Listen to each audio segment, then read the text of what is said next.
এদেশে আল্লাহু আকবরের সুরে সূর্য ওঠে, এদেশে আল্লাহু আকবরের সুরে সূর্য ডোবে, এদেশে আল্লাহু আকবরের সুরে সূর্য ওঠে, এদেশে আল্লাহু আকবরের সুরে সূর্য ডোবে।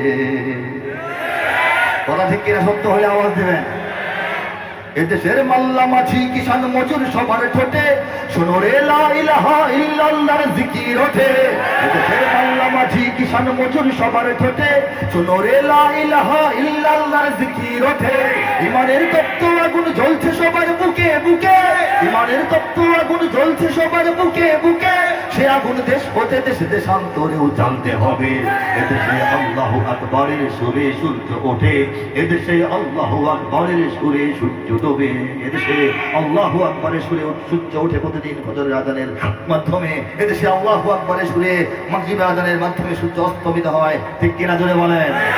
এই দেশ সেই দেশ যে দেশের রাজধানী ঢাকা শহরকে সারা বিশ্বের বুকে সিটি অফ মস্ক বা মসজিদের শহর নামে সারা দুনিয়ায় পরিচয় করিয়ে দেওয়া হয়। ঢাকার এত সুন্দর সুনাম। এই দেশ সেই দেশ যে দেশের হাইকোর্ট, যে দেশের জজ কোর্ট, যে দেশের সুপ্রিম কোর্ট, যে দেশের বঙ্গভবনের ছাদের উপর, যে দেশের এই ঢাকা বিশ্ববিদ্যালয় মানে প্রধান বিশ্ববিদ্যালয় ঢাকা বিশ্ববিদ্যালয়ের মূল ভবনগুলি ছাদের উপর মসজিদের মিনারের মতো ডিজাইন দেখা যায়। ঠিক কেন বলে? এই দেশ সেই দেশ যে দেশের মতো আলেম পৃথিবী কোথাও নাই, হাফেজ পৃথিবী কোথাও নাই, মসজিদ পৃথিবী কোথাও নাই, মাদ্রাসা পৃথিবী কোথাও নাই। যে দেশের রাজধানীর বুক চিরে বয়ে যাওয়া তুরাগ নদীর তীরে পবিত্র হজের পর বিশ্ব মুসলমানদের দ্বিতীয় বৃহত্তম জামায়াত তাবলীগের ইজতিমা অনুষ্ঠিত হয়। এই দেশ সেই দেশ যে দেশে যে দেশে শীতের সকালে ঠান্ডা পানি দিয়ে এদেশের মানুষরা, নারীরা, বৃদ্ধ মানুষরা ওযু করেন, নামাজ পড়েন, তাসবিহ পড়েন, তাহলিল করেন, রুকু করেন, সিজদা করেন, তিলাওয়াত করেন। এই দেশ সেই দেশ যে দেশের প্রত্যেকটা পাড়া মহল্লায় অলিতে গলিতে শীতের ভোরের কুয়াশা ভেদ করে লক্ষ লক্ষ শিশু বুকে কোরআন চেপে ধরে মক্তবের দিকে ছুটে যায়। এই দেশে যদি ইসলাম না থাকে আর কাউকেই থাকতে দেওয়া হবে না।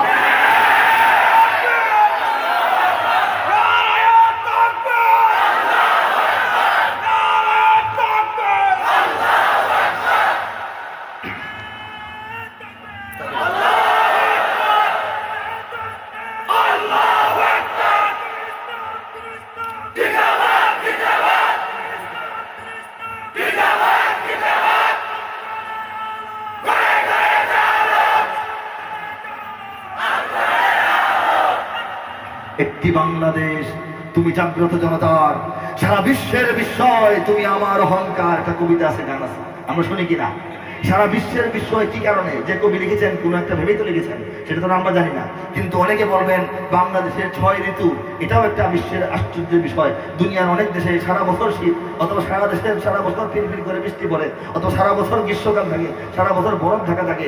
বাংলাদেশে 2 মাস পর পর আকাশের রং, বাতাসের ঢং, মানুষের মন পরিবর্তন হয়ে যায়। সুন্দর এই ঋতুর পরিবর্তন, এটাও একটা আশ্চর্য বিষয়। বাংলাদেশের বর্ণমালা আর আশ্চর্যের বিষয়। ভাষার জন্য শহীদ হওয়ার কাহিনী, এটা একটা আশ্চর্যের বিষয়। মাত্র 9 মাসের ব্যবধানে একটি মানব শিশুর মতো 9 মাসের প্রসব বেদনায় জাতির লাঞ্ছনা সহ্যের মাধ্যমে একটা দেশের জন্ম হয়েছে, এটাও একটা বিস্ময়ের বিষয়। বাংলাদেশের মানব সম্পদ বিস্ময়ের বিষয়, বাংলাদেশের খনিজ সম্পদ হয়তো বা অনেকের কাছে বিস্ময়ের বিষয় হইতে পারে, কিন্তু এইগুলি আসল বিস্ময়ের কারণ নয়। আসল বিস্ময়ের কারণ সারা দুনিয়া যারা বাংলাদেশের বন্ধু হতে চায় সেটার কারণ, সারা দুনিয়া যারা বাংলাদেশের শত্রু হয়ে আছে সেটারও কারণ, একমাত্র কারণ বাংলাদেশের কোটি কোটি মুসলমানের অন্তরের প্রজ্বলিত ঈমান, অন্য কিছু নয়। কিনা জোরে বলে? আপনারা বলেন তো, চিন্তা করে বলেন তো, বাংলাদেশ দেশটা কি আরব দেশের পাশে? আরবের পাশে? আমরা সকালে উঠা চা পান খাই আরবের বাজারে গিয়ে, এরকম নাকি? আরব দেশের পাশে না। রাসূল পাক সাল্লাল্লাহু আলাইহি ওয়াসাল্লামের জন্মভূমি, সাহাবায়ে কেরামের বিচরণ কাল, ইসলামের অভ্যুদয় কাল যে সময় হয়েছিল, সেখান থেকেও আমরা 1500 বছর পরের জাতি। কাছাকাছি সময় না যে 200 বছর আগে ঘটনা, 1500 বছর পরের মানুষ, হাজার হাজার মাইল পরের এই দেশ ভূখণ্ড। ইসলাম তো এখানে আসারই কথা ছিল না। মাঝখানে কত দেশে ইসলাম এত সুন্দর নাই, ঠিক কিনা? আবার দেখেন আমাদের চতুর্দিকে কোনো মুসলিম দেশের এক ইঞ্চি পরিমাণ সীমানাও কিন্তু নাই। বাংলাদেশ কোন মুসলিম দেশের সাথে লাগিয়ে আছে? দেখান তো, আছে? এই যে একটা অবস্থা, এই অবস্থায় বাংলাদেশ তো ইসলাম ইমানের প্রদীপ এত সহজে এত বেশি জ্বলার কথা ছিল না, কথা ছিল না। এই সাগর পারের দেশ, এই পোকামাকড়ের দেশ, এই গরিবের দেশ, এই অবহেলিত দেশ, এই দক্ষিণ এশিয়ার একটা অবহেলিত দেশ হিসেবে আমরা এতদিন ছিলাম। এই বাংলাদেশ দক্ষিণ পূর্ব এশিয়ার কোনার ভাটি অঞ্চলের দেশ। বিজ্ঞানীরা এখনো টেনশনে যে সমুদ্রের যদি পানি বেশি বেড়ে যায় বাংলাদেশ নাকি ডুবে যাবে। এইরকম একটা দেশকে আল্লাহ পাক বাছাই করে নিয়েছেন শুধুমাত্র ইসলামের জন্য। বলা সুবহানাল্লাহ। যে কারণে আরব থেকে দূরে হওয়া সত্ত্বেও, রাসূল থেকে অনেক পরে হওয়া সত্ত্বেও, চতুর্দিকে কোনো মুসলিম দেশ না থাকা সত্ত্বেও ভারতবর্ষ মুসলমানরা 700 বছর শাসন করেছে। এরপরেও ভারতবর্ষে কিন্তু হিন্দু ভাইদের সংখ্যাই বেশি, মুসলমানের সংখ্যা বাইরে যায় নাই। মাঝখান থেকে বাংলাদেশে এত পরিমাণ মুসলমান, এত পরিমাণ আলেম, এত পরিমাণ মসজিদ, এত পরিমাণ মাদ্রাসা, এত পরিমাণ হাফেজ, এত পরিমাণ মিনার, এত পরিমাণ আযান যে হয়ে গেল, এটাই হচ্ছে বাংলাদেশের সবচাইতে বেশি আশ্চর্যের বিষয়। সারা দুনিয়া কম্পমান, সারা দুনিয়া বিস্ময়মান এই বাংলাদেশের আশ্চর্য বিষয় নিয়ে। বলেন সুবহানাল্লাহ। আমরা গর্বিত কিনা বলেন? আমরা গর্বিত কিনা বলেন? এদেশে আল্লাহু আকবরের সুরে সূর্য ওঠে, এদেশে আল্লাহু আকবরের সুরে সূর্য ডোবে, এদেশে আল্লাহু আকবরের সুরে সূর্য ওঠে, এদেশে আল্লাহু আকবরের সুরে সূর্য ডোবে।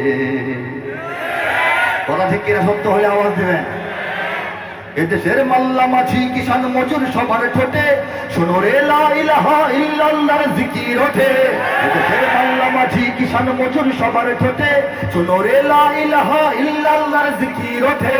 ইমানের তপ্ত আগুন জ্বলছে সবার বুকে বুকে, ইমানের তপ্ত আগুন জ্বলছে সবার বুকে বুকে।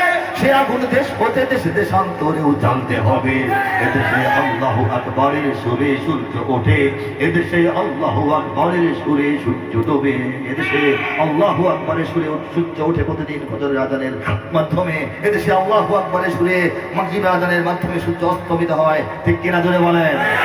এই দেশ সেই দেশ যে দেশের রাজধানী ঢাকা শহরকে সারা বিশ্বের বুকে সিটি অফ মস্ক বা মসজিদের শহর নামে সারা দুনিয়ায় পরিচয় করিয়ে দেওয়া হয়। ঢাকার এত সুন্দর সুনাম। এই দেশ সেই দেশ যে দেশের হাইকোর্ট, যে দেশের জজ কোর্ট, যে দেশের সুপ্রিম কোর্ট, যে দেশের বঙ্গভবনের ছাদের উপর, যে দেশের এই ঢাকা বিশ্ববিদ্যালয় মানে প্রধান বিশ্ববিদ্যালয় ঢাকা বিশ্ববিদ্যালয়ের মূল ভবনগুলি ছাদের উপর মসজিদের মিনারের মতো ডিজাইন দেখা যায়। ঠিক কেন বলে? এই দেশ সেই দেশ যে দেশের মতো আলেম পৃথিবী কোথাও নাই, হাফেজ পৃথিবী কোথাও নাই, মসজিদ পৃথিবী কোথাও নাই, মাদ্রাসা পৃথিবী কোথাও নাই। যে দেশের রাজধানীর বুক চিরে বয়ে যাওয়া তুরাগ নদীর তীরে পবিত্র হজের পর বিশ্ব মুসলমানদের দ্বিতীয় বৃহত্তম জামায়াত তাবলীগের ইজতিমা অনুষ্ঠিত হয়। এই দেশ সেই দেশ যে দেশে যে দেশে শীতের সকালে ঠান্ডা পানি দিয়ে এদেশের মানুষরা, নারীরা, বৃদ্ধ মানুষরা ওযু করেন, নামাজ পড়েন, তাসবিহ পড়েন, তাহলিল করেন, রুকু করেন, সিজদা করেন, তিলাওয়াত করেন। এই দেশ সেই দেশ যে দেশের প্রত্যেকটা পাড়া মহল্লায় অলিতে গলিতে শীতের ভোরের কুয়াশা ভেদ করে লক্ষ লক্ষ শিশু বুকে কোরআন চেপে ধরে মক্তবের দিকে ছুটে যায়। এই দেশে যদি ইসলাম না থাকে আর কাউকেই থাকতে দেওয়া হবে না।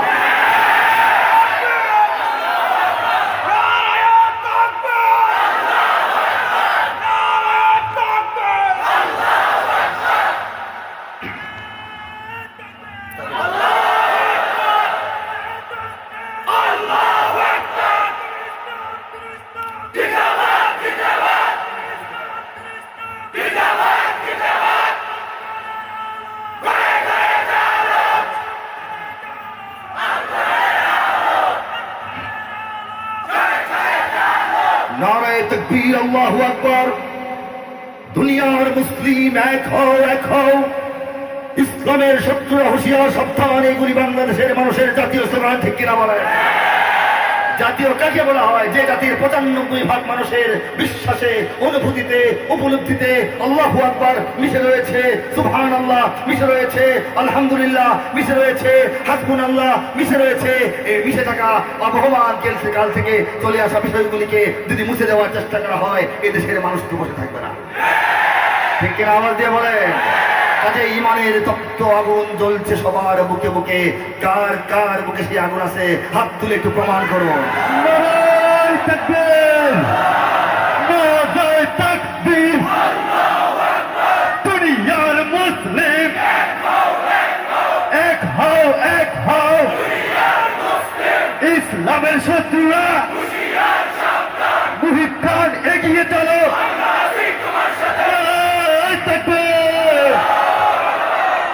সঙ্গীত, বড় বক্তাদের বয়ান ইউটিউবে তো শোনা যায় না? দাওয়াত দিয়ে আনা কেন, এই যে হেলিকপ্টার বেয়ে করে আনা। আমি দুঃখ প্রকাশ করছি, আমি লজ্জা প্রকাশ করছি, আমি ক্ষমা প্রার্থনা করছি যে আমাকে আপনাদের মাঝে একটু আনার জন্য আপনাদের এত বড় একটা প্রজেক্ট নিতে হয়েছে। আমি যদি পারতাম তাহলে অন্যভাবে চলে আসতাম। এরপরেও এই মাহফিলে আমাকে এই নিয়ে তৃতীয়বার বা চতুর্থবার, আগে 3বার দাওয়াত দেওয়া হলেও আমি এই কারণে আসতে পারি নাই। যাক, অনেক শুকরিয়া আল্লাহর কাছে, আপনাদের কাছেও আমি কৃতজ্ঞ। এত মুসলমান ভাই আমার বিচ্ছিন্ন একটি দ্বীপে আছেন, তাদের সঙ্গে মুখোমুখি হতে পেরেছি। আপনারা খুশি না? যে কথা বলছিলাম, কেন আসা? এই সঙ্গীত তো আপনারা শোনেন, এমনি শুনতে পারেন, আমারও আসতে হয় না, আপনাদেরও আনতে হয় না, এখানে বসতে হয় না, খরচাপাতি করতে হয় না। এই জন্য যে এইগুলি আমাদের হৃদয়ের কথা, এগুলি গান নয়, সঙ্গীত নয়, এগুলি হচ্ছে আমাদের আত্মপরিচয়, ঠিক না বলে? কাজে ইমানের তপ্ত আগুন জ্বলছে সবার বুকে বুকে, হাত তুলে সবাই মিলে আমার সঙ্গে একটু গাইতে হবে এই সঙ্গীতটা। কারণ এখন যদি জবান থেকে আওয়াজ আপনার বের না হয়, জবান যখন চেপে ধরা হবে, আর চাইলেও আওয়াজ করতে আমরা পারবো না।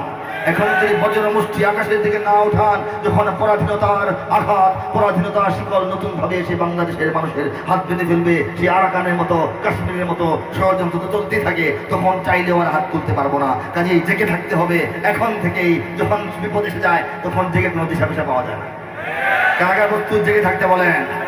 এদেশে আল্লাহু আকবরের সুরে সূর্য ওঠে, একটু উচ্চারণ করে গাইবো সবাই। এদেশে আল্লাহু আকবরের সুরে সূর্য ডোবে, এদেশে আল্লাহু আকবরের সুরে সূর্য ওঠে, এদেশে আল্লাহু আকবরের সুরে সূর্য ডোবে। এদেশের পথে ঘাটে, এদেশের বাজার হাটে, এদেশের এদেশের এদেশের এদেশের এদেশের গঞ্জে গ্রামে খোদার নামের তাসবিহাতে কত পীর আউলিয়াদের অশ্রু ঝরে গভীর রাতে। এদেশের গঞ্জে গ্রামে খোদার নামের তাসবিহাতে কত পীর আউলিয়াদের অশ্রু ঝরে গভীর রাতে। এদেশের সন্তানেরা মক্তবে যায় কোরআন বুকে, এদেশের সন্তানেরা মক্তবে যায় কোরআন বুকে। সেদেশে আল কোরআনের শাসন কায়েম করতে হবে। এদেশে আল্লাহু আকবরের সুরে সূর্য ওঠে, এদেশে আল্লাহু আকবরের সুরে সূর্য ডোবে। হাতটা তুলে কে দেখেন, কলিজাটা বড় হবে, দেশটাকে নিজের দেশ মনে হবে, ভাড়াটিয়া মনে হবে না, মনে হবে যে আমরা দেশের মালিক। এদেশে আল্লাহু আকবরের সুরে সূর্য ওঠে, এদেশে আল্লাহু আকবরের সুরে সূর্য ডোবে। এদেশের জলে স্থলে, এদেশের ফুল ফসলে, এদেশের এদেশের এদেশের এদেশের এদেশের সবুজ মাটি, সবুজ ঘাসে, সবুজ বনে, মদিনার সবুজ মিনার ঝলসে ওঠে দুই নয়নে। এদেশের সবুজ মাটি, সবুজ ঘাসে, সবুজ বনে, মদিনার সবুজ মিনার ঝলসে ওঠে দুই নয়নে। এদেশের শিকড় তো নয় দিল্লিতে বা ওয়াশিংটনে, এদেশের শিকড় তো নয় দিল্লিতে বা ওয়াশিংটনে, এদেশের শিকড় জানি ছড়িয়ে আছে দূর আরবে। এদেশে আল্লাহু আকবরের সুরে সূর্য ওঠে, এদেশে আল্লাহু আকবরের সুরে সূর্য ডোবে। এদেশে আল্লাহু আকবরের সুরে সূর্য ওঠে, এদেশে আল্লাহু আকবরের সুরে সূর্য ডোবে। এদেশে আল্লাহু আকবরের সুরে সূর্য ওঠে, এদেশে আল্লাহু আকবরের সুরে সূর্য ডোবে।